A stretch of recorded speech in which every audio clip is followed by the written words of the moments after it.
My sister and I saved the wealthiest man together. He gave us two choices. The first was to take $10 million, and the second was to marry his son. Rumor had it that the wealthy man's only son was extremely ugly, so my sister begged me to choose to marry him. Little did I know that the wealthy man's only son was actually the school heartthrob, Bruce, who doted on me endlessly after marriage. Meanwhile, my sister took the money and became addicted to gambling. Only to be cheated out of her wealth and dignity. Out of jealousy, she pushed me off a tall building but accidentally fell herself. When I opened my eyes again, we had both been reborn to the day of the choice. She rushed to choose the marriage proposal, but I just smiled. $10 million was far more suitable than marrying a pervert. Uncle, I choose to marry your son, my sister blurted out eagerly, trembling with excitement, her eyes filled with greed and desire. I curled my lips into a smile. What a coincidence. It seemed my sister had been reborn with me. I had been wondering how to make her choose to marry him. This was truly a case of, just when you're sleepy, someone hands you a pillow. The wealthy man didn't agree immediately. Instead, he smiled kindly at me. Alyssa, you're the older sister, you choose first. My sister and I have different personalities. She's lively, impulsive, and straightforward, not the best match for his son. Meanwhile, I'm quiet, obedient, and gentle, the easiest to control. My sister quickly tugged at my hand, a hint of threat in her eyes. Sister, I heard Uncle's son is ugly and has a terrible temper. You wouldn't be able to handle that kind of hardship, so it's better if I marry him. I smiled faintly. Are you sure? You won't regret it in the future, will you? My sister shook her head frantically. Absolutely not. When we get home, I'll even put in a good word for you with Mom and Dad. I'll never take your things again. I curled my lips again, smiling meaningfully. All right, just remember what you said today, little sister. Then, I turned to the wealthy man and said, Uncle, I choose the $10 million. The wealthy man sighed regretfully. Very well, then. My sister was so happy she could barely keep her eyes open, as if she were already fantasizing about her perfect life after marrying into the Brown family. Not only would she have an incredibly handsome and loving husband, but she would also enjoy endless wealth and luxury. Dad, don't worry, I'll definitely take good care of you with my husband in the future. The doctor said I'm in great health. I can give you 2 grandchildren in 3 years. If there's anything I don't do well in the future, just tell me, and I promise I'll change. She hadn't even stepped through the door yet, but she was already calling him Dad. And her words were sweeter with each sentence. Finally, a smile spread across the wealthy man's face, one that was thought-provoking. Good, with your words, I'm relieved. Our family has no other rules, except for one. We only have widows, no divorces. My sister's smile instantly brightened even more. In her eyes, this was a stroke of incredible luck. She nodded eagerly. Dad, don't worry, no matter what happens, I will never divorce my husband. I lowered my gaze to the newly sprouted leaves on the lawn, a mocking smile playing on my lips. In our previous life, the wealthy man hadn't said this because they knew I was loyal and righteous. They used my parents' lives to suppress me and prevent me from resisting. As for my sister, it was simpler. Enough money would suffice. A greedy, selfish sister and a perverted demon of a young master. What a perfect match, a match made in heaven. The moment my sister stepped through the door, she excitedly announced the incredible news. Mom, Dad, I'm going to marry the wealthiest man's son, Bruce. From now on, I'll be Mrs. Brown. Dad stood up from the sofa in shock. Susan, are you serious? You're not joking, are you? Mom pointed at the news report about the wealthy man donating $1.3 billion to his alma mater, her fingers trembling slightly. The wealthiest man you're talking about, is it him? My sister lifted her chin, proud as a peacock. Who else could it be? His son Bruce is the campus heartthrob at our university. Didn't you see him when you signed me up? He's especially handsome and gentle. The billionaire dad has already said that in half a month, it will be an auspicious day, and then we'll hold a grand wedding. Mom and Dad, from now on, you'll be the in-laws of the billionaire. Aren't you happy? How could they not be happy? Mom was so excited her eyes turned red, and Dad hurried to wash some fruit and pour drinks for my sister. Mom swallowed and said, the billionaire donated $1.3 billion to his alma mater just like that. How rich must he be? My sister, being the center of attention, was beyond pleased with herself. Out of the corner of her eye, she even shot me a mocking glance. Of course, their family's businesses are mainly in real estate and luxury goods. They have so much money that it couldn't be spent in several lifetimes. You know those high-end office buildings in the city center with the most expensive rents, right? They all belong to his family. what they collect isn't rent, it's land lease. The billionaire said his family has only one requirement: there's no such thing as divorce. It's laughable. Who would want a divorce after marrying into their family? You'd wake up laughing from dreams every day. I smiled cheerfully. Admiring my sister's exuberant expression, I could feel her happiness at that moment. The billionaire's family indeed has more money than they know what to do with, and they can spend it however they please, no questions asked, but everything comes at a price, especially when dealing with such shrewd businessmen. The billionaire donated $1.3 billion to his alma mater because Bruce had caused the death of a female student at the school. To cover it up, he spent a fortune, ensuring every person in the know got a share of the pie. And there's a reason my sister is marrying Bruce in half a month. A grand wedding can hide many sins. Mom was quick on the uptake. The billionaire is so generous, letting Susan marry his son. So what did he give Alyssa? My sister said dismissively, just 10 million. Her casual remark made my parents' eyes light up, and they rubbed their hands together excitedly. Alyssa, as a girl, there's no need for you to carry so much money. Let Mom keep it for you. And I'll give it to you when you need it later. I smiled mockingly. Sure enough, it was different from my past life, yet exactly the same. In my past life, when my sister received 10 million, my parents let her spend it as she pleased, telling her to dress up beautifully. Then they demanded I give her money, saying that since I married into a good family, it was only natural to support the household, because my sister was younger and had a sweeter tongue. She was especially doted on, so her monthly allowance was twice as much as mine, yet I still had to buy her snacks. No matter how well I did on exams, they only ever attended my sister's parent-teacher meetings. Whenever my sister and I had any disagreement, it was always my fault, because I was the older sister, but I was only 1 minute older. Mom, Dad, it's not that I don't want to give it to you, but if the billionaire gave me this money and you take it, what will they think? They might assume our family is selling our daughter for glory. My sister might be looked down upon after she marries into their family. I spun this tale slowly and deliberately, but my parents and sister clearly believed it. My sister waved her hand dismissively. Forget it, it's just 10 million, Mom and Dad, don't ask my sister for it. Once I successfully marry Bruce, we'll have more money than we know what to do with.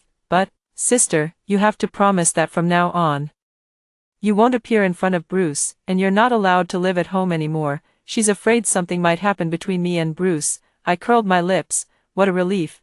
Why didn't I realize how adorable my sister could be before? Now, every word and action of hers delights me. Fine, I'll go pack my bags right now. I won't come back unless you notify me. From now on, I wish you and your husband harmony and many children soon. My sister was very pleased with my compliance and nodded, saying, Sister, you're so well behaved now. If you keep being this obedient in the future, I might just reward you with a few scraps when I'm in a good mood. I smiled even more brightly than she did, packed all my belongings in just 10 minutes, and briskly left the house with my suitcase. Everything had gone so smoothly that I couldn't help but burst into laughter once I was in the taxi, without my jealousy-crazed sister, my monstrous husband, or my insatiable and overly biased parents. The sky seemed bluer, and the wind felt more romantic. 10 million yuan could really do a lot. For instance, I could buy a fully furnished studio apartment in the city center, ready to move in, with security patrols at the entrance. Then, I could start a business, specifically, stock trading. In my previous life, I had been quite interested in the stock market, though I only dabbled with some pocket money. Although I lost a fair amount, I still remembered a few stocks that were guaranteed to make a profit. Stocks that promised overnight riches were often manipulated by insiders. While I remembered some of them, I didn't have the nerve to pour all my money into them. Instead, I diversified my investments, buying a little of each. Staying low-key was never a bad idea. As for the real economy, I had little interest in industries like food and beverage, clothing, or beauty. However, I was very optimistic about e-commerce, as it would eventually consume 70% of the brick-and-mortar market. By the time I had registered my company and chosen a location, I also received an exquisitely crafted wedding invitation from my sister and Bruce. When opened, golden tasseled wheat ears adorned the edges. My sister video called me, with the backdrop of the Brown family mansion's garden and 2 maids standing by, waiting to serve. She certainly knew how to enjoy life. Sister, did you get the invitation? I smiled and waved the invitation. Yes, it's so beautifully made. Her eyes brimmed with pride. Of course it is. I specially commissioned a custom design. The wheat ears are made of gold, and the sparkling parts are real jade. the cost of just one invitation was over 8,000 yuan. I deliberately feigned envy. Wow, that must have cost a fortune. She smirked even more smugly. Not really, just a few million, for our Brown family. That's just a drop in the bucket. Did you see the calligraphy on the invitation? Isn't it beautifully written? My husband Bruce wrote every single character. His handwriting reflects his personality. Not only is he handsome, but his penmanship is also exceptional. Sister, aren't you regretting listening to me and not choosing Bruce back then? I traced the characters on the invitation and smiled meaningfully. How could I? Seeing how happy you are makes me happy too, she sneered disdainfully. Sister, you really are hopeless. You let me bully you in the past, and you still let me bully you now. You deserve to be trampled under my feet for 2 lifetimes. I pretended not to understand, and after she boasted a bit more, she hung up, satisfied. As for me, I stared at the calligraphy bearing my name. It was all too familiar. Bruce had a charming appearance and often wore a harmless, smiling demeanor. His hands, in particular, were strikingly elegant. With well-defined knuckles and slender fingers, he was a level 10 pianist, and his calligraphy was fluid and dynamic, but even those beautiful hands were just as captivating when they committed evil. He loved practicing calligraphy, forcing me to kneel and grind ink for him, or to stand naked as he wrote on my body. Just recalling a few fragments of those memories made me break out in a cold sweat. Bruce was my unresolved trauma. If I didn't deal with him, he would haunt me for the rest of my life. Looking at the stocks on my screen, which were skyrocketing, my initial investment of 3 million had now grown to over 30 million. Such a sum would have been unimaginable in the past, so why couldn't I be bolder? Why not admire the richest man, become the richest man, and then surpass the richest man? The wedding of the century, rumored to have cost 300 million, featured a crown on my sister's head that was once worn by a princess from a certain country, with 3 bodyguards stationed nearby, clear evidence of its immense value. Her wedding dress was haute couture, and the smile on her face was brighter than the blazing sun in the sky. Bruce, in his sharp black suit, was as handsome as any idol in the entertainment industry. It was truly a picture-perfect match, especially during the moment he knelt on one knee to confess his love. Susan, I will cherish you for the rest of my life and never let you regret being with me. My sister was so moved that tears streamed down her face as she nodded vigorously. Yes, I believe you. The audience erupted in thunderous applause, with many shedding tears of emotion. Only the group of wealthy second-generation heirs in the groomsmen's party had playful, mocking looks in their eyes. They were no good either, always fooling around together. To their parents, as long as they stayed away from the family business and didn't start their own ventures, any amount of spending was just pocket change. During the toast, as the bride's sister, I couldn't leave even if I wanted to, so, in this lifetime, during my first encounter with Bruce, I kept my head down as much as possible to hide myself, but I still caught Bruce's attention. He smirked and said, although you're my wife's older sister, it seems this is our first time meeting, right? I heard you're very busy. What have you been up to? You didn't even attend the family banquet. I had no choice but to look up and meet his gaze. What greeted me were his smiling yet sinister eyes, his eyebrows slightly raised, indicating his interest in me. My hands, hanging at my sides, clenched tightly into fists, my nails digging into my palms. The pain barely helped me resist the fear. I forced a strained smile. Yes, I've been too busy lately. Bruce licked his teeth, his tone playful. Oh, what exactly keeps you so busy, sister? Maybe I can help. The young master's public display of favor would have made anyone else overjoyed, but it sent chills down my spine, drenching my back in cold sweat. My sister took a step forward, positioning herself between Bruce and me. Honey, there are still so many guests waiting for us to toast. Only then did Bruce let me go, after toasting with my sister. They moved on to the next table. I didn't dare stay any longer, grabbed my bag, and left immediately. The next day was the traditional bride's return to her family home. I thought my sister wouldn't ask me to come back, to avoid encountering Bruce, but my mother called and insisted I return, her tone somewhat urgent. This situation likely meant Bruce hadn't accompanied her, so I had no reason to refuse. As soon as I changed into slippers, I looked up and saw my sister's haggard appearance. Her bright eyes were now bloodshot. I understood immediately. Bruce had already made his move last night. In my previous life, he had waited at least a month before targeting me, but then I noticed the crocodile skin bag in her hand, worth over 700,000, and it all made sense. Bruce was extremely generous, spending money on women like water, but only if he was willing, not if the woman took the initiative. So, in his eyes, My materialistic sister was nothing more than a toy he had bought, and since she was just a toy, he could play with her whenever he pleased. Why wait? So what if it was their wedding night? I deliberately feigned surprise. Sister, how did you change so much in just one night? Then, as if realizing something, I teased with a smile, oh, I forgot, last night was your wedding night with Bruce, it's only natural you'd be tired. My sister didn't respond, instead, she stared intently at my face.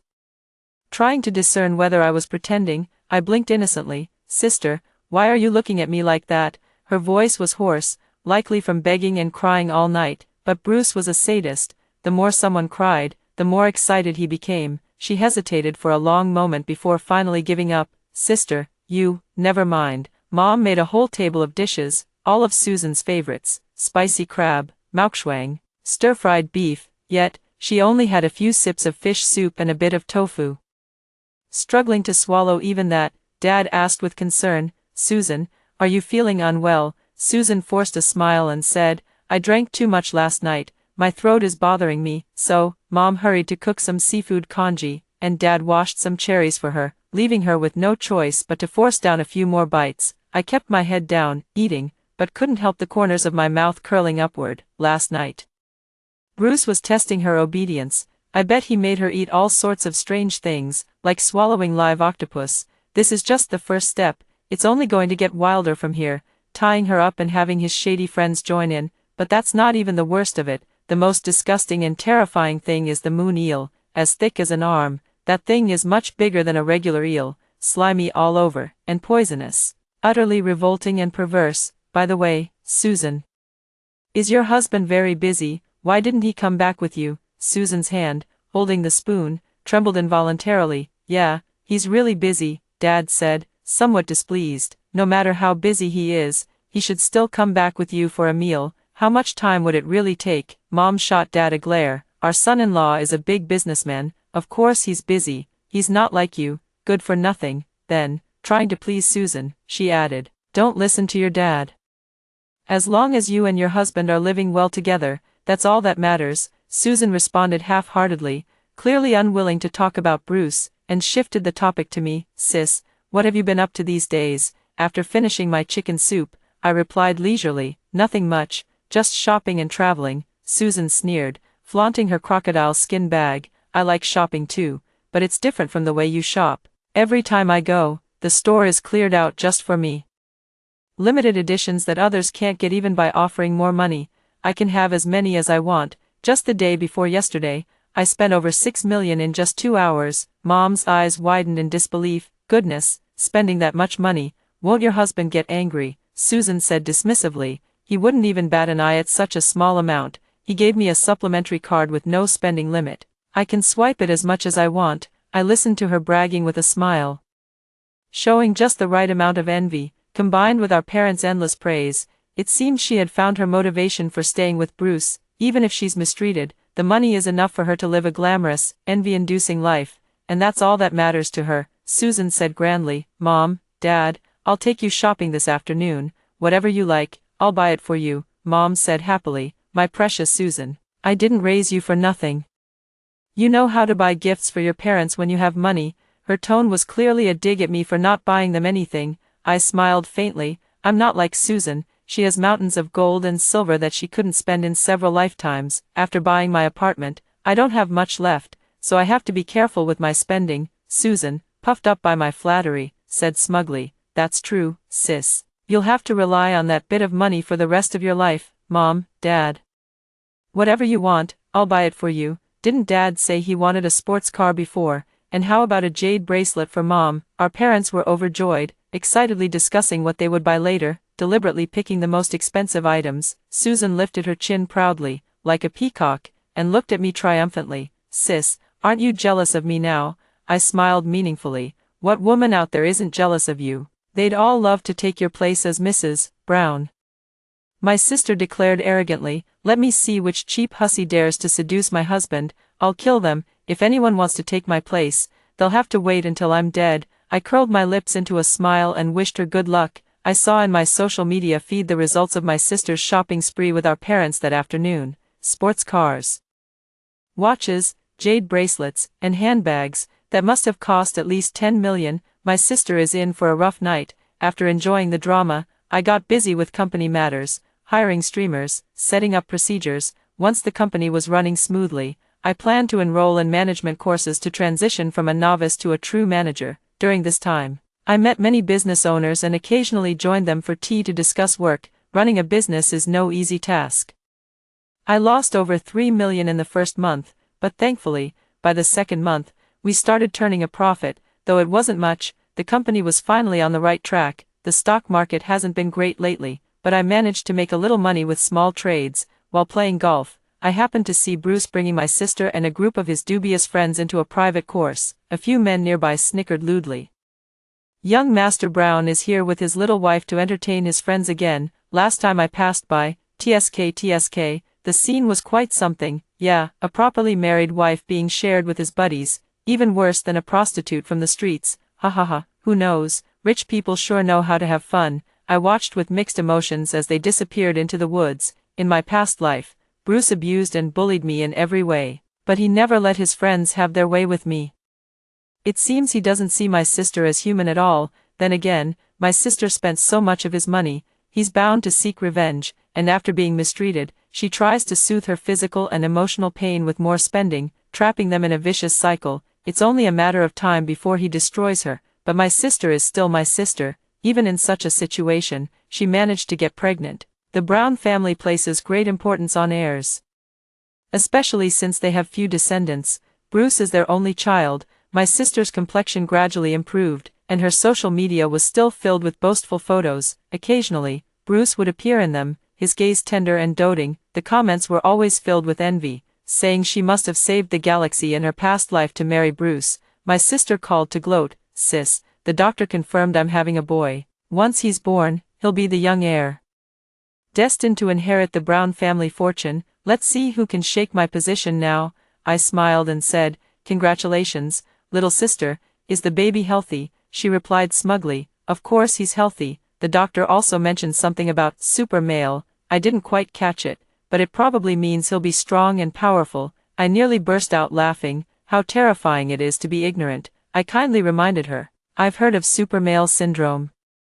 It's said to come with violent tendencies. She snapped angrily, don't you dare curse my son. You're just jealous because you couldn't bear a son, but I can. Don't think I don't know what you're thinking. You keep saying you're not interested in Bruce, but deep down, you're still hung up on him, envious of the life I have now. Sis, I'm warning you, I could destroy you once, and I can do it again. I replied, little sister, what are you talking about? I don't understand, she sneered. It doesn't matter if you don't understand anything else, but if you dare try to steal Bruce from me, I'll kill you. Understood? I said meaningfully. Don't worry, that's absolutely impossible. I'd rather die than compete with you for your husband. He'll always be yours. In my previous life, I was actually pregnant, twice in fact, but both had supermale syndrome. The doctor said it might be hereditary. I had suspected Bruce was a supermale, but judging by his appearance, he probably wasn't. However, based on my father-in-law's looks and behavior, it was likely passed down through him. That's why, despite having so many women outside, my father-in-law only had Bruce as his child. Because supermales rarely have offspring, children with supermale syndrome are terrifying. They carry violent genes deep in their bones and are very impulsive. 9 times out of 10, they don't turn out to be good people. Of course, with proper upbringing, there's still a chance, but in my past life, I didn't dare take that risk. I felt it was only a matter of time before Bruce would kill me. What kind of decent person could come from a family of freaks like his? Just as my live streaming company secured $1 billion in funding, aiming to grow stronger and go public within 3 years, my younger sister gave birth. The baby was a chubby boy, weighing 8 pounds and 3 ounces. Although newborns are often said to be ugly, this one was exceptionally so. But as they say, love is in the eye of the beholder. They all thought he was adorable. My sister proudly posted on her social media, an order placed 10 months ago has finally arrived, thanks to my in-laws for the reward, a massive mansion. It's the first time I've ever received such a huge red envelope, 100 million, out of the 9-grid collage. Only one photo was of the baby, the rest were all the rewards from her in-laws. The comments were filled with envy, and I gave it a like as well. Now that the baby was born, Bruce, who had been holding back for so long, started his abuse again. This time, it was even worse. After all, the child was here, so he had nothing to lose. Before, he had never hit her in the face, but now he held nothing back. My sister went home crying to our parents and called me back too. My father was furious. This is absolutely outrageous. You just gave birth to a healthy boy for their family, and he dares to hit you like this. No. I must go and demand an explanation from them. Bruce has to apologize to you. My mother stopped him. It's no use going. They won't even see you. My father slammed the table in anger. If they won't see me, I'll sue them. I refuse to believe there's no justice in this world. I chimed in, Dad, I support you. At worst, she can divorce him. Before I could finish, my sister interrupted. No, I can't divorce him. I've worked so hard to get to where I am now. If I divorce, I'll have nothing. I'm the baby's mother, I'm Mrs. Brown, and the Brown Group will belong to my son someday. I will never let go. Then she glared at me viciously. Sister, you're just jealous, aren't you? You want to take my place, right? Well, I won't let you have your way. I shrugged. Fine, forget I said anything. I wish you a long and happy marriage. If she had listened to reason, she might have saved her life. But she was already driven mad by wealth, completely lost in her obsession. At first, I could still see my sister showing off the baby's photos and videos on social media, but she never showed her face again because the bruises never healed. Before, she could spend money lavishly, but after giving birth, she was confined to the house, taking care of the baby full-time, unable to spend a single cent. The so-called 100 million reward was just for show. In their eyes, she had already given birth and couldn't run away anymore, so there was no need to give her anything else. 6 months later, the baby had grown a bit. He couldn't call for mom or dad, but he would pull my sister's hair and deliberately bite her while nursing, causing her to writhe in pain on the bed. My mother would occasionally call and tell me these things, cursing Bruce as a beast and the baby as a little beast. But she never once mentioned standing up for my sister or urging her to divorce. They were afraid that Bruce would demand they return all the money my sister had spent on them over the years. There is some paternal and maternal love, but not much. However, all of this was brought upon by my sister herself. The live streaming market is booming these days, with monthly revenue exceeding 30 million, supporting over 100 factories. Many investors see potential in this field and have proactively sought cooperation and funding. Originally, the plan was to go public in 3 years, but we managed to do it in just a year and a half. Riding on this momentum, I began signing contracts with third and fourth tier celebrities for live streaming sales. Occasionally, I even invited A-list stars to generate hype. Although it cost a lot, the results were exceptional. My company quickly became the hottest in the live streaming industry, with 3 months of profits rivaling the annual total profits of a listed company. Many other companies also set their sights on this lucrative market and started live streaming sales, but it was too late. The positions of the 3 top streamers I had cultivated were already unshakable. Even Bruce took notice of the live streaming market and proactively invited me to dinner. Since the company was registered under my best friend's name, he had no idea it was me, but that didn't stop me from rejecting him, not once, but 3 times. This was the first time in Bruce's life that he had suffered such a great insult, and he took out all his anger on my sister. But that wasn't the final straw that broke her. It was when her nephew, wielding a knife and fork, stabbed her directly in the eye that she finally had a moment of clarity. She escaped from the hospital and came back home, screaming hysterically, "He's a demon. He didn't just want to blind me, he wanted to kill me." I only survived because I woke up just in time and dodged. I want a divorce. I want to divorce Bruce. I'm never going back. They will kill me. They really will. The whole family is full of devils. Mom, Dad, please save me. I don't want to die. But Bruce personally came with his men to take her back. He smiled eerily and said, "Mom, Dad, don't listen to my wife's nonsense. She's been too exhausted from taking care of the baby lately. She just needs a good night's sleep at home, and she'll be fine." My parents hesitated, wanting to speak up for her, but intimidated by the fierce-looking bodyguards behind him, they withdrew their outstretched hands. In the face of overwhelming power, they chose self-preservation. My sister knelt before me, clutching my legs and crying hysterically, "Sister, let's switch back. You go to the Brown family, okay? Originally, the billionaire had his eyes on you. I won't fight you for it anymore. It's all yours. I don't want anything. I just want to live. Please, I'm begging you, sister, I'll kowtow to you." As soon as she finished speaking, she started kowtowing to me like a madwoman, her forehead instantly stained with blood. Bruce narrowed his eyes and looked me up and down. Oh, so it was supposed to be your sister who married me. Now that I had the power to stand up to him, I no longer avoided his gaze. I smiled faintly and said, Uncle did have that idea back then. He licked his lips. Actually, what your sister just said isn't entirely unreasonable. If you're willing to come home with me and be my wife, I can let your sister go. My sister's eyes instantly lit up with hope. Sister, I let out a cold laugh. Sister, you're thinking too highly of yourself. Back then, you said you would never regret it. Now it's too late for regrets. You've always been so weak. The person who's tormenting you is right in front of you, yet all you dare to do is kneel and beg for your life, wagging your tail like a dog, but even a dog knows to bark or bite back when pushed too far. You don't even dare to do that. What a waste. My sister's eyes filled with ferocity as she glared at me. Suddenly, she stood up, pulled a dagger from her pocket, and lunged at me. But I was prepared.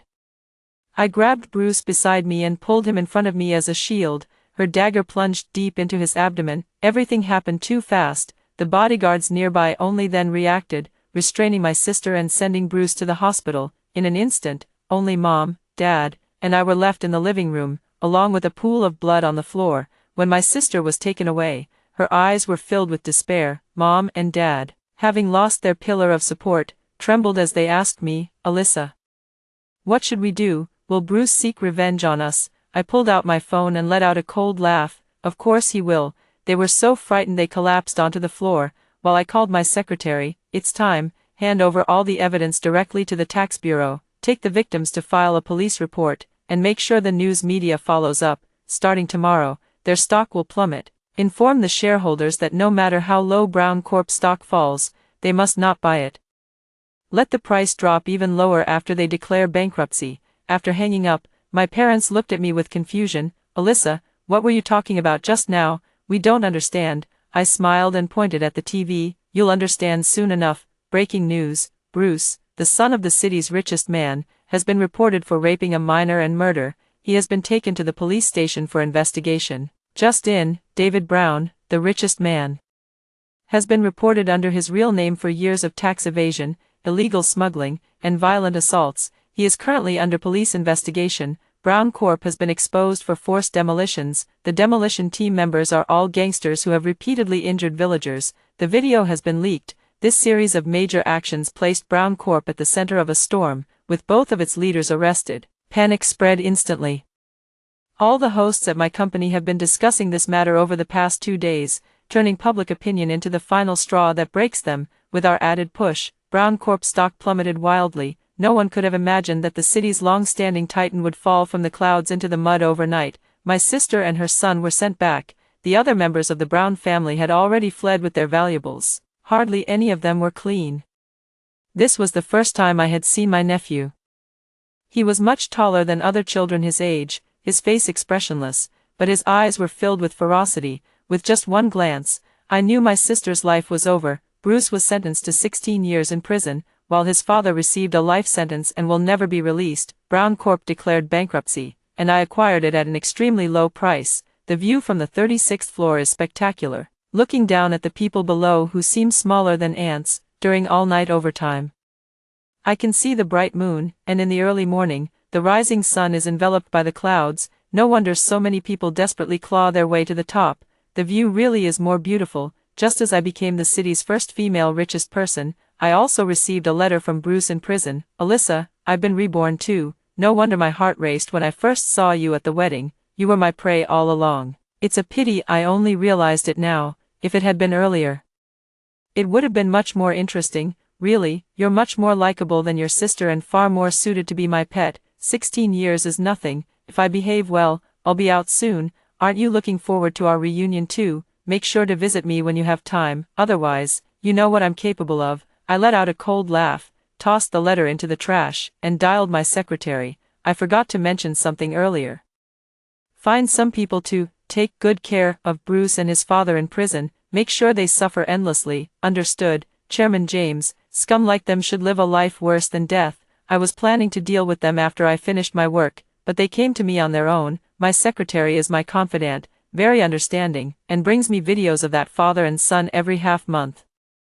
The once high and mighty richest man and his crown prince are now best at kneeling on the ground and learning to bark like dogs, just to avoid a beating. Bruce contracted a bunch of STDs and lost his last shred of value, becoming the lowest of the low. Half a year later, he tried to kill himself with a sharpened toothbrush and was sent to the hospital for emergency treatment. That very night, he appeared in my garden. He grinned, revealing his yellow teeth, with a terrifying smile. Alyssa, did you think you could hide from me? I know you're behind all of this, ruining my company, ruining me, but it's fine. I love you, and I choose to forgive you. I elegantly sipped my coffee. Guess why I'm sitting here so late at night? Because I was waiting for you. He was stunned for just a second before laughing again, as expected of the most entertaining prey I've ever had. You still understand me. He slowly walked toward me, a gleaming fruit knife at his waist. When he was just 2 steps away, I snapped my fingers. A pack of black hounds leaped out from the darkness, their sharp fangs tearing into him wildly. Panic flashed across his face as he screamed, "Help!" So even scum like him cries for help when he's scared. Well-trained hounds wouldn't kill him, just leave him clinging to life in unbearable agony. I poured the salt water I had prepared earlier onto him, and he writhed in pain, howling incessantly. Did you really think you were so lucky to escape so easily? Honestly, it was hard for me to make a move on you while you were inside. At most, I could make your life a little more miserable, but you know, I want you to suffer a fate worse than death. Don't worry, you won't die. At dawn, I'll call the police, and with injuries this severe, you'll surely be sent to a nursing home. It's not like I'm heartless. I even opened a nursing home just for you. Remember what you did to me. I'll pay you back 100-fold. Everything went according to my plan. Bruce regretted escaping because he realized prison was heaven compared to this. He begged for forgiveness countless times, and I sat there smiling, sipping tea and reading a book, his agonizing moans adding to my enjoyment. Eventually, one of them died, my sister or her son with supermale syndrome. The son locked my sister in a room and set it on fire. If a passing neighbor hadn't called the fire department, my sister would have been burned alive. That night, my sister dismembered her son and boiled him in a large pot. My sister went insane and was also sent to the nursing home, so my daily entertainment increased a bit. Even though she was insane, she still remembered Bruce and found ways to torment him every day. Once, she even cut a piece of flesh from his thigh, roasted it, and forced it into his mouth. It was too disgusting. I finally couldn't stand watching anymore and focused on my career.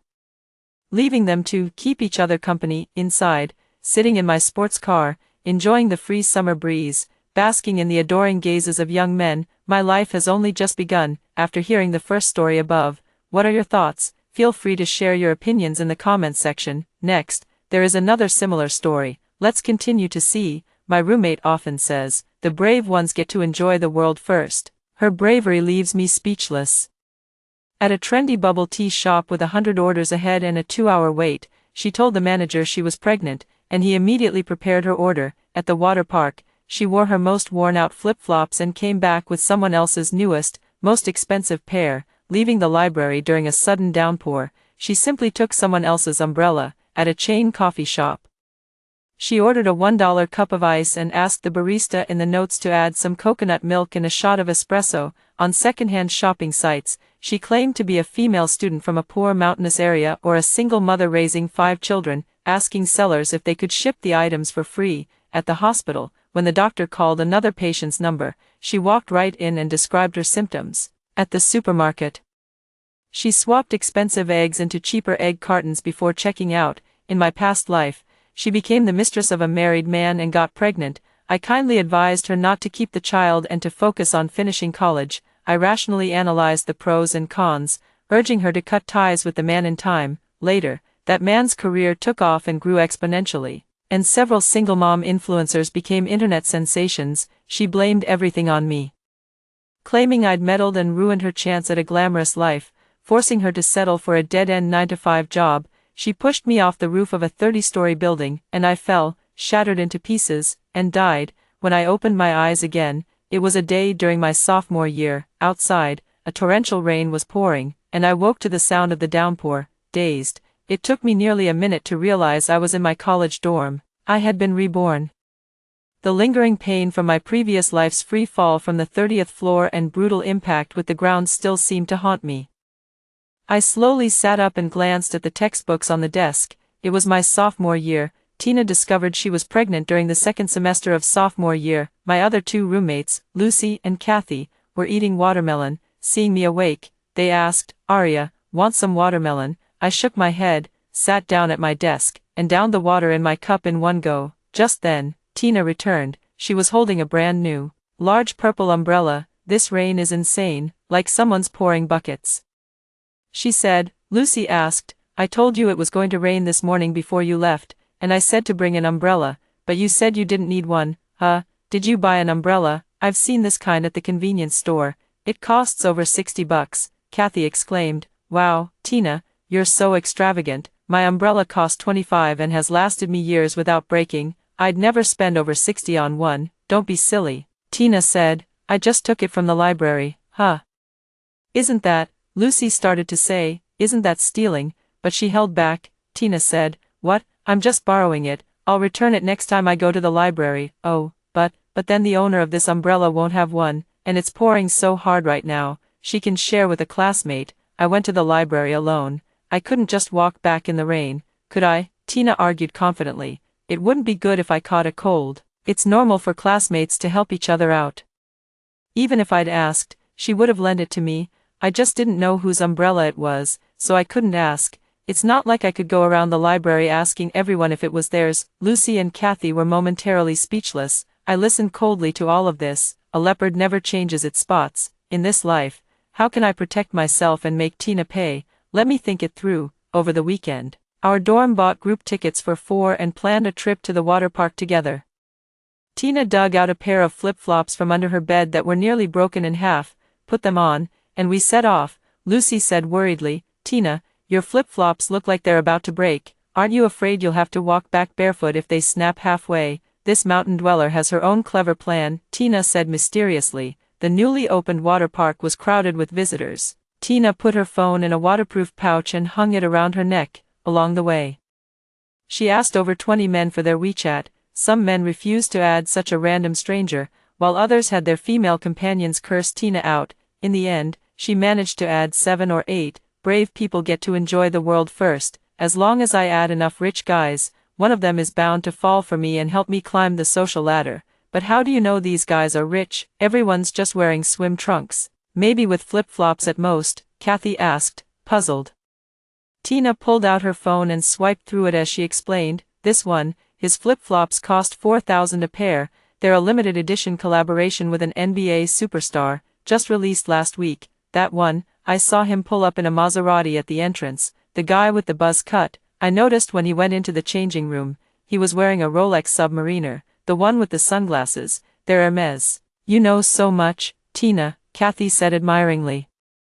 Tina tugged her bikini top down a bit, reclined on the beach chair, took a sip of her cold drink, and said leisurely, of course, I didn't read all those fashion magazines for nothing. I was doing my homework. Guess why I invited you all to this water park dozens of stops away from campus. The area is surrounded by wealthy villa neighborhoods. People who come here either live in nearby luxurious standalone villas or have cars. Hardly anyone takes the bus like us.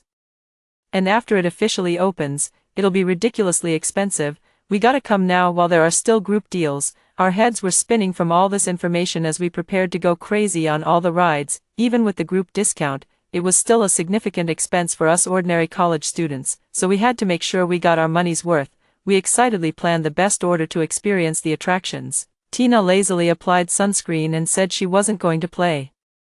She'd just lie here. She pushed her Chanel sunglasses up onto her head and even pulled out an English novel, pretending to read it.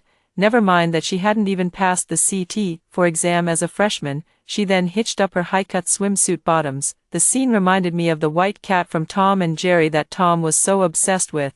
I just found it ridiculous and repulsive. Kathy asked again, Tina, aren't you going to play? Isn't that a waste of coming here? Going to play would be the real waste. I'm waiting here for some rich young master to ask for my WeChat. You guys go ahead. When I become a wealthy wife, I'll be lying around reading and sunbathing in the Maldives. Not far away, a middle-aged man was leering at Tina. I recognized him as Frank, Tina's future sugar daddy. In my previous life, Tina got pregnant with his child. Frank greedily looked Tina up and down. In my previous life. He told us he was a successful bachelor who had started his own medium-sized company. He claimed he had delayed personal relationships due to focusing on his career. After being reborn, I knew he was actually waiting for his wife and children to move farther away. and the company he boasted about starting from scratch was actually managed with the help of his in-laws. The hair on top of his head was already sparse, with pale scalp visible between the thin strands stretched across. It looked like a hairy egg. He had single-lidded, puffy eyes, with a pointed nose and mouth. Combined with that hairstyle, he looked exactly like a kappa. I quickly dragged Kathy and Lucy away to create an opportunity for this scumbag couple. In my previous life, when he came to ask for WeChat, all three of us were there. We originally refused, but Tina said to add him together. Being thin-skinned and not knowing how to refuse, we ended up adding him. Before Frank and Tina officially got together, Frank would send us all his cringy selfies equally. He even continued sending them to me after they were a couple. I explicitly told him to stop and inform Tina about it, hoping she'd see his true colors, but Tina accused me of playing hard to get, saying I was pretending just to steal her Frank. It's better not to add him, less trouble that way. The sun had set, and Lucy, Kathy, and I had tried every attraction. When we met up with Tina, she happily told us, "I got 18 numbers today, congratulations," we said exhaustedly, carrying our swim rings as we walked to the bus stop. Just then, Kathy noticed Tina's new flip-flops. "Tina, why are you wearing new flip-flops? They're so pretty." "I recognize this logo. It's Dior." "Right, I remember you wore those barely hanging on flip-flops when we left, the ones I went with you to buy from the street vendor freshman year. Oh, they must be a gift from that rich guy you just met." Tina glanced left and right at her new shoes, her bright red toenails glaring under the light. She'd even used the tester nail polish at a boutique to paint all 10 toenails and fingernails. "I just wore them casually," she said nonchalantly. Huh, Kathy and Lucy were stunned. "Well, not exactly casually. I've liked this style since I saw it in a magazine this year, and these just happen to be my size. It was meant to be." She admired them again from side to side. Lucy, being straightforward, stammered, But how could you just take someone else's shoes like that?" "Why not?" Tina retorted confidently. "I saw that girl. She's around our age. For someone our age to wear $500 flip-flops, there are two possibilities. One, she's a gold digger. That means she has no morals, so I'm punishing her by taking her shoes, serving justice. Two, she's rich or from a wealthy family. Even better, $500 is nothing to her, like losing $5 to us. But then she won't have shoes to go back in. She can wear mine. I left my pair for her. If she wants to be stubborn, that's her problem." Aren't you afraid of being caught on camera?" "You think I'm stupid?" "Of course. I checked the cameras to make sure they wouldn't catch me." "The bus is here, let's go," Kathy called out. After getting off the bus, Tina suggested going to the supermarket. "Gotta buy some eggs for breakfast." Even though the dorm strictly forbids unauthorized electrical appliances, she still uses an egg cooker to boil eggs every day. We told her we were too tired from the day's activities and decided to wait for her at the chain coffee shop near the supermarket entrance. She came out quickly, since she didn't buy the $1 plastic bag. She was carrying the transparent 30-egg carton directly. Lucy, sharp-eyed as ever, noticed something odd about the eggs. "Tina, why are these eggs so different in size?" Tina shrugged. "The small ones are the organic, sterile, edible raw eggs I swapped in." Lucy's jaw dropped. But those eggs are over 10 yuan more expensive than these." "Exactly, but they're basically the same. Eggshell, egg white, yolk, they taste about the same," Tina said. Just as we were confused by her logic and wondering why she'd swap them if they were the same, Tina added, "Look, these so-called organic, sterile, edible raw eggs are so small, it's clearly an IQ tax. By swapping them, I'm actually paying the price of large eggs for small ones. I'm so kind, sacrificing myself. This way, those who pay the high price get big eggs. They get their money's worth." What if they eat these eggs raw? Wouldn't that be dangerous? Who actually eats raw eggs? I certainly don't. These rich people are just overly fussy. They'll definitely cook them before eating, so no worries. Just then, a barista from the coffee shop came out from behind the counter with a troubled expression and asked who the customer for order number 0250 was. "It's me, what's up?" Tina looked up. The barista approached, hesitating to speak. "Miss, you ordered an iced cup with a note asking for extra coconut milk and a shot of espresso. That's the recipe for our coconut milk latte." "Yeah, so what? You could just order the coconut milk latte directly through the app. If you order just the iced cup, we can only provide the iced cup as per the order." "Oh, really?" Tina sneered. "Isn't Mix known for its service? If you can't meet customers' personalized requests, how can you even talk about service?" The barista took a deep breath and said patiently, "The iced cup costs 1 yuan, while the coconut milk latte is 9 yuan and 90 cents. I can't process the order this way. It doesn't comply with headquarters requirements. Please understand." Tina's voice grew louder, drawing sidelong glances from others in the shop. "Exactly, the difference between 1 yuan and 9 yuan 90 is just 8 yuan 90. Is this big chain company going to go bankrupt over 8 yuan 90? And what are you implying, that I can't afford the 9 yuan 90? Do you think I care about 8 yuan 90? Do you even know what I usually drink? I drink Starbucks like it's water. I just wanted to try your budget brand today. Don't you know you should impress me to keep a big customer like me? I spend at least a few hundred yuan a week on coffee. How many of your lousy lattes would you have to sell to make a few hundred yuan?" She grew more and more agitated, pointing at the barista with the egg carton as she yelled. The barista was on the verge of tears and called the store manager back. While waiting for the manager, Lucy tried to calm Tina down, even offering to treat her. Tina whispered, "You can treat me to something from another shop. I can't just let this go here, or it'll look like I lost." When the manager returned and understood the situation, they also said they couldn't make an exception as it was against the rules. Tina still refused to give up. "Do you know how many followers I have on social media? 1 positive review from me, and your business will boom. 1 negative review, and you'll go bankrupt." The manager, also irritated, retorted, "If we don't follow the rules and make your order, we'll get fined by upper management. If you leave a bad review, we'll also get fined. It's the same either way. Either take the iced cup you ordered, or I'll refund your order." Seeing that there was no way to get what she wanted, and with the 3 of us keeping our distance and not backing her up, Tina chose to have her order refunded. On the way back to school, she sipped the milk tea Lucy had bought her from another shop. Still muttering complaints, Lucy tried to console her again. "Let it go, Tina. Their management does seem pretty strict. There's no need to make things hard for them. Drink this mint milk tea to cool off." Lucy came from a well-off, harmonious family. She was kind-hearted and assumed everyone else was too, which was why she still said things like that to Tina. But Tina gritted her teeth and said, "I'll make sure they regret crossing me." Tina, suddenly, she snapped her fingers. "I've got it. In my previous life, I had gastroenteritis on the day they went to the water park, so I didn't go with them. I hadn't experienced the egg buying or the coffee incident, so I had no idea what kind of selfish, harmful, brilliant plan she had come up with." Back in the dorm, Tina immediately opened her laptop and started typing furiously. Soon, several popular posts appeared on the school forum: a step-by-step guide to getting the best deals, how to drink a coconut milk latte for just 1 yuan, tiny coconut milk latte, snagged for 1 yuan. The content of the post was that the original poster always ordered a $1 ice cup at the mix store by the school gate,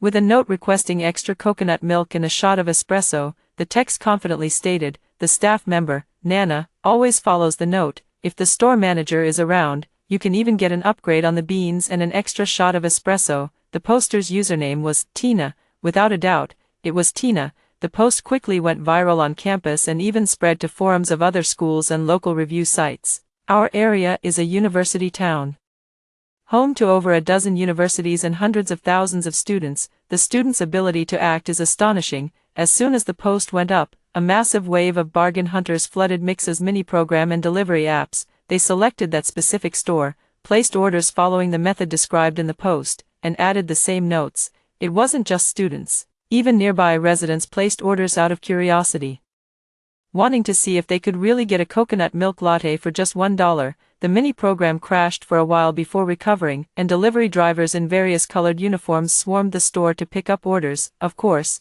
the poor store owner and staff couldn't possibly fulfill the notes. At first, they tried calling the students to explain, but after growing hoarse and only receiving curses in return, they gave up. They simply prepared ice cups, running the ice machine so hard it nearly sparked, and even had to borrow ice from a neighboring bubble tea shop. They also ran out of cups and had to transfer thousands from other branches. By the time this wave of orders was completed, the store had already received thousands of negative reviews. These were from students who had paid the regular price, feeling hurt and outraged, giving coconut milk lattes for $1. What does that make us, who paid $9.90, suckers? Question. No wonder it doesn't taste as good as before. Are they skimping on our full-priced orders to give to the $1 buyers? Trash business. Drank here for 2 years only to realize I've been a sucker all along. I'll never drink here again. Blacklisted for life. Just spoil those bargain hunters. I'm done with your drinks, goodbye, vomit vomit disgusting, did my money grow on trees, screenshot as proof. I've spent nearly $2,000 here, farewell forever. Who would have thought the store manager, with those thick eyebrows and big eyes, would be such an idiot? Week. Before the store could recover, a second wave of negative reviews hit. This time, it was from the bargain hunters, who were even angrier than the full-price customers. What's going on? You really just give an ice cup for an ice cup order. Too bad there's no negative rating. 1 star is the most I can give. Cleaver, are you blind? Can't you read the notes? Why do some people get coconut milk lattes while I only get an ice cup? Playing favorites. If you can't handle it, don't offer it. Giving some people ice cups and others lattes. Are you messing with your customers? In the end, this mix store had to close temporarily for restructuring. Tina felt proud of her achievements and was riding high. Her relationship with Frank was also in full swing. Tina was now skipping classes almost every day and had quit her part-time jobs and tutoring gigs. In my previous life, I advised her, these are hard to find part-time jobs near campus. Why waste them like this? There's no conflict between working part-time and dating, she retorted confidently. I took those jobs to meet rich people. Now that I have Frank, why would I still do that? In this life, I no longer try to persuade her. There's no use advising someone who's determined to ruin themselves. Not only do I not advise her, I encourage her, whenever she flaunts the new clothes, jewelry, or bags Frank buys her. I enviously say how much I'd love to have them too, asking if I can just touch them, and lamenting how long I'd have to work part-time to afford even a zipper pull on one of those bags. When she brags about the high-end Japanese cuisine, oysters flown in from France, or steaks shipped from England, I drool and say how jealous I am, that I've only seen such luxurious food on TV. She said she now gets chauffeured everywhere without her feet ever touching the ground. So I replied, so this is the good life the upper class enjoys. Today, I was squeezed so tightly on the subway that my feet didn't touch the ground either. Woo-woo. After a round of flattery, Tina grew even more spirited. That day, she came back with a signature milk tea from the trendiest bubble tea shop in town. Lucy, Kathy, and I were instantly wide-eyed. That shop, there's only one branch in the entire city. Even the top celebrities are drinking it. I wanted to bite the bullet and try a cup last time, but the line stretched for miles. What does it taste like? Tina, describe it for us. Tina raised her pointed, crystal-studded manicured nails, rolled her eyes, and savored the drink. She no longer needed to use testers at boutiques. She now got $1,000 manicures at high-end malls. How did you manage to buy it, Tina? Does Frank have connections? Tina proudly said. I told them I was pregnant and that if I didn't get a drink soon, my blood sugar would drop and I'd faint right in their store. The manager prioritized my order. Frank even praised me for being clever. Lucy and Kathy were once again at a loss for words. Little did we know, her words would come true. Just over half a month later, Tina was actually pregnant. She came to the three of us for advice. In my past life, it was only at this point that we found out Frank had a wife. We all urged her to break it off with him early and focus on her studies. Lucy and Kathy offered a few half-hearted words of advice before making excuses to leave. After all, matters like these are ultimately personal, and meddling too much in someone else's fate could end up harming yourself, like it did to me in my past life. I didn't leave with Lucy and the others. Instead, I stayed in the dorm and spent the whole night trying to persuade Tina. I reasoned with her. If she focused on her studies, wouldn't she meet plenty of good guys in the future? Why tie herself down to someone who was ugly, old, and already had a family? It wasn't too late to walk away now, but once the child was born, she'd be bound to him for life. After wearing myself out trying to convince her, she finally agreed. I even accompanied her to a public hospital to have the abortion. But a few years later, Frank's company went public. One day, after working overtime, Tina came to me filled with resentment. She lied and said she was feeling down and wanted to talk on the rooftop. Without suspecting anything, I brought 2 cans of beer from home and went up. As soon as I reached the top, she grabbed me by the neck, forced me to the ground, and slapped me dozens of times, screaming, "Bitch, bitch, nosy bitch, if it weren't for you, I'd be living the high life right now with Frank's son. I could have been the wife of a CEO of a listed company. You ruined everything. Now I have to work a dead-end job, squeeze onto the subway every day, and deal with a bunch of broke coworkers. Bitch, just die." Her frenzied strength was even greater than usual, and everything happened so suddenly. Before I could even steady myself, she pushed me off the 30th floor balcony, snapping back from that nightmare of a fall. I looked at the person in front of me, the same person who, in my past life, had viciously pushed me to my death. "I'm pregnant," she said. I stayed silent. Lucy and Kathy were also stunned. "I want to keep it. What do you all think?" Then you're not going to finish university?" Kathy asked. "What's the point of a degree? Even with one, you still end up working for someone else." "The only reason I went to college was to marry a rich man. Rich men these days want educated wives. Now that I've found one, whether I finish college or not doesn't matter," Tina beamed. Lucy said, "But, you're only 20, are you really going to have a child for this Frank? He looks like he's in his 30s, time waits for no one," Tina replied. Frank's wife had a daughter and refused to have any more children. Although Frank's family is from the countryside, he's the only male heir for 3 generations. Besides, he started his own company from scratch. Doesn't he need a son to inherit the family business? So, wouldn't it be perfect if I were the one to have this son? Wait a minute. Lucy and Kathy were once again stunned by the overwhelming information. He has a wife and a daughter," Tina said calmly. "Yeah, didn't I tell you?" No, did you always know?" Kathy, being a decent and honest student, never imagined that her roommate was such a cunning strategist. "Of course I knew. What's the big deal?" Tina was puzzled. If she were a good wife, would Frank come looking for me? If she's not good enough, then it's not his fault for seeking out a better woman, someone younger, prettier, with a better figure, and besides, I'm even willing to give him a son. Kathy was too shocked to respond. Tina said impatiently, "Don't be so naive. Frank is so outstanding and wealthy, there must be plenty of women fighting over him. Do you really think he could stay single into his 30s? If you want to find someone single, you have to look for guys in their early 20s. How many of them are rich? Most of them are even poorer than me. Take my advice and explore the market for middle-aged men. They're at the stage where their relationships with their wives are deteriorating." Kathy and Lucy couldn't bear to listen to such twisted values. Just like in their past lives, they quickly made an excuse about having class and fled the dorm. Tina turned to me. "Arya, what do you think? Why haven't you said anything?" I had initially thought about strongly encouraging her to have the baby and bravely confront Frank's wife head-on, but then I reconsidered. If things went wrong, she might blame me and come after me. "Better not. Follow your heart," I said, tossing out this philosophical line before making an excuse about having a part-time job and escaping the dorm. I was confident that, given Tina's character, she would dig her own grave. Because she still didn't know that Frank's so-called company actually belonged to his wife's family, she firmly believed it was Frank's own business, and if she could marry him, half of the company would be hers, and if she could give birth to a son, it would only be a matter of time before the entire company fell into her hands. Sure enough, Tina decided to keep the baby, but after some thought, she also felt she could continue her studies. Her due date was during summer vacation. As long as she wore loose clothes, she could return after giving birth and continue her education. In her words, managing a company will require some university knowledge. She still lived in the dorm, and she occupied the shared bathroom longer than ever. I had a physical education class one evening every week. She knew exactly when my class ended. Every time I returned drenched in sweat, she would coincidentally close the bathroom door and begin her lengthy bathing routine.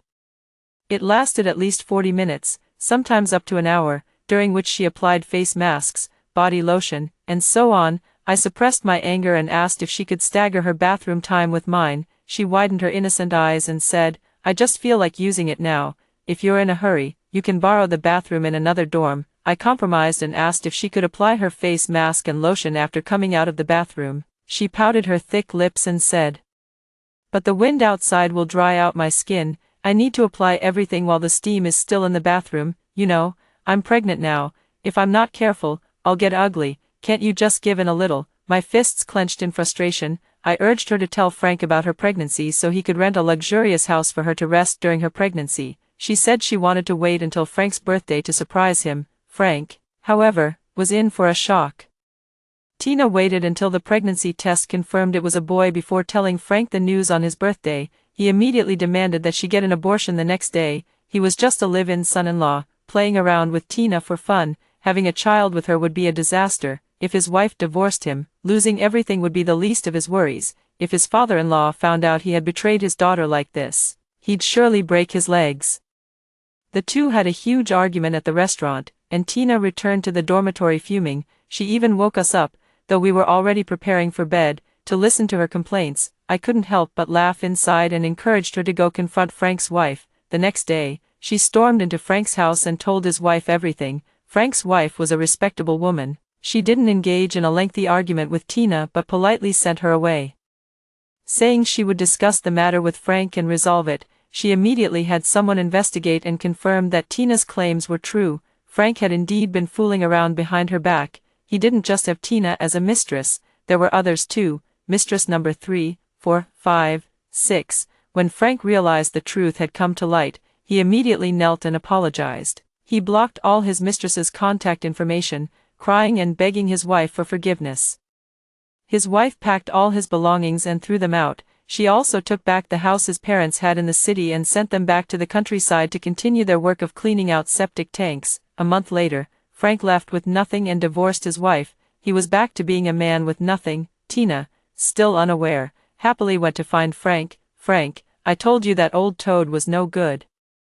Now you know how much better Tina is, right? Frank shoved her away and told her to get lost. Shocked and confused, she yelled, "What do you mean, Frank? You got me pregnant and now you don't want to take responsibility. If you want to walk away, give me $5 million, otherwise, you're just a coward, a useless piece of trash." Frank's eyes were bloodshot. Who are you calling useless? Tina was used to bullying honest classmates and looking down on restaurant and bubble tea shop staff.